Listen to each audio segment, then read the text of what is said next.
Quel est ton projet? Qu'est-ce qui t'a amené à suivre cette formation? Alors, j'avais pas de projet particulier, c'était juste un élan, une envie d'en savoir plus sur le sujet. J'étais un petit peu sensibilisée à la chose, j'ai toujours aimé ça, la maison écologique, enfin, l'éco-construction, voilà. Et donc voilà, c'était sans projet professionnel particulier, juste une envie. Une envie d'en savoir plus. Ouais, une intention. Et maintenant que tu en sais plus, qu'est-ce que tu en fais aujourd'hui de ce savoir? En fait, un projet qui émerge ou pas? Non, j'ai pas un projet particulier, même si oui, il y a des projets qui s'annoncent, mais à titre personnel, c'est plus que je l'ai intégré dans ma vie au quotidien. Donc je pense que j'ai toujours touché les murs quand je rentrais quelque part, mais là c'est encore pire maintenant, c'est-à-dire que maintenant quand je vois un bâtiment, je regarde partout. Quand je rencontre des gens, je demande comment ils sont chez eux. Enfin, c'est pas sans être 100% focus là-dessus, mais ça fait vraiment partie c'est pas que ça pose souci, mais c'est que je prends soin de ça, voilà. Et ça fait partie de mon fonctionnement, on va dire. Ouais. Avec le peu, entre guillemets, le peu de connaissances, même si c'est énorme hein, ce qu'on acquiert pendant la formation. Mais... Alors tu dis que c'est énorme, est-ce que c'est difficile, c'est compliqué ou comment? Est-ce que tu connaissais toi des choses déjà sur le sujet?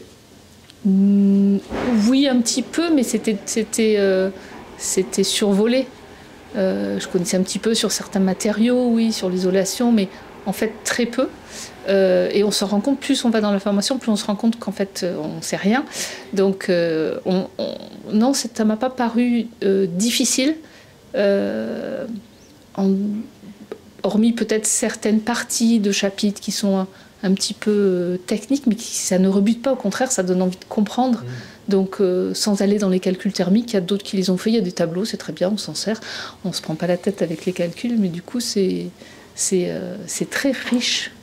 Et plus on avance et plus on se rend compte que c'est à la fois simple, mais aussi avec des aspects complexes. Enfin voilà, c'est très, très, très intéressant. Qu'est-ce qui t'a poussé à acheter la formation? Qu'est-ce qui a fait la différence, qui a fait que tu as cliqué? Je ne pourrais pas l'expliquer, c'est un élan du cœur, donc ça s'est fait comme ça. Voilà, j'avais une aspiration et il fallait y aller. Excellent. Voilà. Et est-ce qu'il y a un des profs ou un des cours qui t'a le plus plu? Ce serait lequel? Ça, ce serait difficile à dire. Là, c'est pas un podium, il faut... Non, c'est compliqué. C'est pas une histoire de podium, c'est plus toi. S'il y en a un qui... C'est une question d'affinité, tu veux dire. Affinité, c'est ça. Plusieurs, donc vraiment très difficile. Qui te vient là si tu as. Un qui me vient... alors par contre, j'ai peur de me tromper dans les noms. Je vais t'aider. Mais alors comment est-ce qu'il s'appelle? Je crois que c'est Christophe Olivier. Sur le chanvre. Sur le chanvre, ouais. Sur la terre aussi. Philippot. Ouais, voilà. Et le monsieur qui parle de sa maison avec il y a une visite de sa maison avec le plâtre au plafond, celui qui a une piscine et qui fait passer... Christophe Olivier, il est ici. Oui, voilà, Christophe Olivier, c'est ça, je mélange les noms. Alors, par sa passion, son côté très, très enthousiaste. Ouais. Je suis absorbé de la même façon. C'est captivant, en fait, du coup. Waouh! Et est-ce qu'il y avait des parties compliquées ou un truc qui faisait que c'était pas évident, que tu aurais préféré ne pas avoir dans la formation? Non.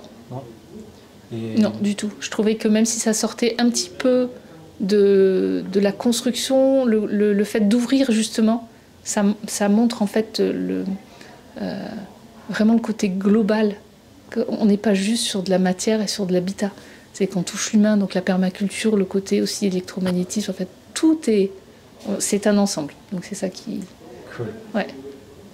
Et est-ce qu'il y a la personne qui regarde cette vidéo, peut-être qu'elle hésite, voilà, elle n'arrive pas à se lancer, si tu avais à lui dire quelque chose pour qu'elle garde confiance et qu'elle prenne contact ou qu'elle avance avec son projet ou qu'elle parte en courant, ce serait quoi qu'il faudrait que tu lui dises?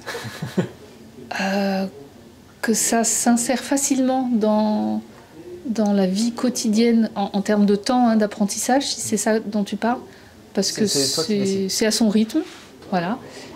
Donc ça, au niveau de la peur de pas peut-être arriver à faire tout, c'est à son rythme. Donc ça, c'est très, très bien. Moi, je me suis repassée plusieurs fois des vidéos.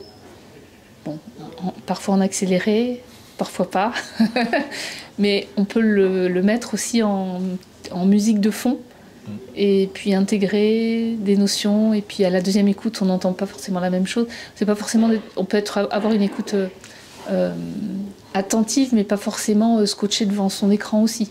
Donc j'ai bien aimé mélanger les deux selon les. C'était peut-être pas valable pour tout, parce qu'il y en a vraiment où il y avait besoin de prendre des notes, mais il y en avait où je pouvais faire ça dans un premier temps, puis dans un deuxième temps le faire autrement. Enfin, voilà, c'est comme ça que j'ai vécu la chose. Et sinon, non, allez-y, foncez, quoi. C'est une découverte petit à petit de tellement de choses que c'est pas un puissant fond, c'est une mine de ressources en fait. Donc on apprend plein de choses et voilà, il faut y aller. On en a besoin. Merci beaucoup. Avec plaisir.